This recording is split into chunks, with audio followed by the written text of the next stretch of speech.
سب لوگ جانتے ہیں کہ میرا سٹانس ریگارڈنگ اسپاٹ فکسنگ جو ایونٹ اوبیسلی 2010 میں ہوا تھا، اس کے بعد کرکٹ کو، پاکستان کرکٹ کو بہت زیادہ نقصان اٹھانا پڑا تھا. پلیئرز نے بڑی سیکریفائسز پلیئرز کو کرنا پڑی تھی.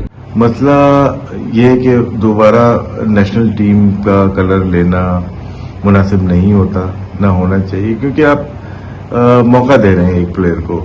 ٹھیک ہے، اس کا بریڈ اینڈ بٹر کرکٹ ہے، کو کھیلنے دی جائے. وہ اپنے ڈسٹرکٹ سے کھیلیں، اپنی ایسوسیشن سے کھیلیں، اپنی ریجنل ٹیم سے کھیلیں، اپنے پروونس سے کھیلیں. شاہد کو کہا تھا میں نے کہا شاہد بھائی یہ بات یہ جو بندہ جو نا یہ پٹری سے اترا ہوا ہے، یہ کچھ اونچی اڑان میں ہی ہے، کسی اور گیم میں ہے. یہ کچھ سمجھ نہیں آ رہی کہ اس کی ایٹیٹیوڈ اتنی خراب ہے، اتنے ایگو اس کا اتنا ہے کہ یہ ہمارے سمجھ سے باہر ہے.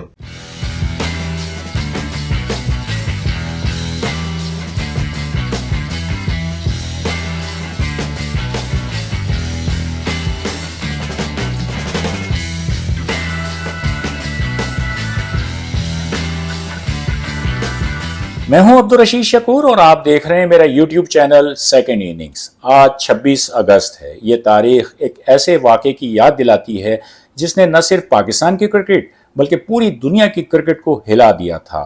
آج ہی کے دن ایک ایسا واقعہ ہوا جسے دنیا بدنام زمانہ اسپاٹ فکسنگ اسکینڈل کے نام سے یاد رکھتی ہے. 26 اگست 2010 یعنی آج سے ٹھیک 13 سال پہلے پاکستان اور انگلینڈ کے درمیان لارڈز میں ٹیسٹ میچ شروع ہوتا ہے. کپتان سلمان بٹ ٹاس جیتتے ہیں، انگلینڈ کو بیٹنگ کی دعوت دیتے ہیں. انگلینڈ کی اننگز میں محمد عامر تیسرا اوور کرانے آتے ہیں. ان کے سامنے ایلسٹر کک بیٹنگ کر رہے تھے. محمد عامر کے اوور کی پہلی ہی گیند پر نو بال ہوتی ہے اور امپائر بلی باؤڈن کو اشارہ دینے میں کوئی دقت نہیں ہوتی. ایک بڑی نو بال تھی وہ.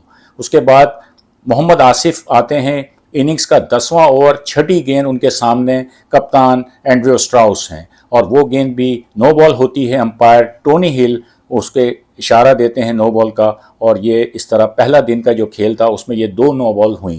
اور جب 27 اگست کو جو میچ کا دوسرا دن تھا، اس وقت محمد عامر اپنے تیسرے اوور کی تیسری گیند جو ہے انہوں نے کی. ان کے سامنے جوناتھن ٹراٹ تھے اور وہ گیند بھی نو بال ہوئی.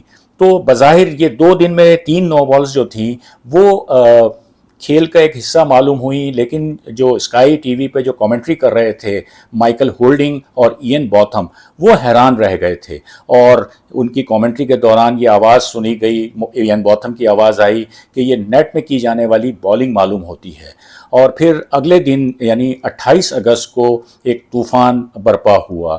پاکستان کے مینیجر یاور سعید کے ہاتھ میں ایک اخبار تھا. لارڈز کرکٹ گراؤنڈ کے پویلین کی بالکونی میں بیٹھے ہوئے وہ اخبار دیکھ رہے تھے اور ان کی نظریں اس خبر پر جمی ہوئی تھیں کہ جس میں ان 3 نو بالز کا ذکر تھا. بظاہر تو یہی تھا کہ یہ 3 نو بالز کھیل کا حصہ ہیں، بالر جو ہیں وہ عام طور پر جو ہے وہ نو بال کرا دیتے ہیں، لیکن اس خبر میں یہ انکشاف کیا گیا تھا کہ یہ نو بالز پہلے سے طے شدہ منصوبے کے تحت کرائی گئی تھی. جی ہاں، یہ ایک بہت بڑا انکشاف تھا.